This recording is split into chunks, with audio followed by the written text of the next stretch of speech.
গরম গরম ভাতের সাথে চিংড়ি ভাপা একটা বেঙ্গলি ট্র্যাডিশনাল রেসিপি। প্রথমেই মিডিয়াম সাইজের 300 গ্রাম চিংড়ি মাছ ভালো করে ধুয়ে পরিষ্কার করে নিয়েছি।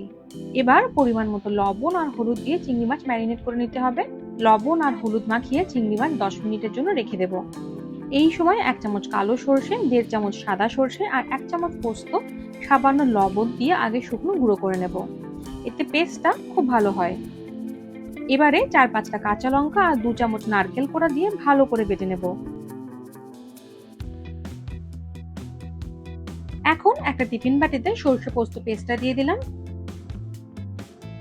এর মধ্যে দিয়ে দিচ্ছি 2 চামচ টক দই, দিয়ে দিলাম পরিমাণ মতো লবণ আর দিচ্ছি হলুদ গুঁড়ো।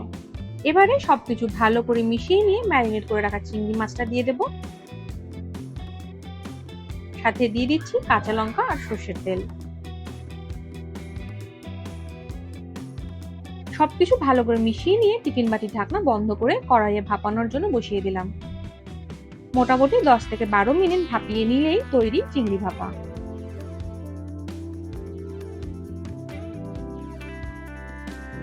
ভিডিওটা ভালো লাগলে লাইক করো, আর ফেসবুক থেকে দেখলে পেজটা ফলো করো, আর ইউটিউব থেকে দেখলে চ্যানেলটা সাবস্ক্রাইব করো।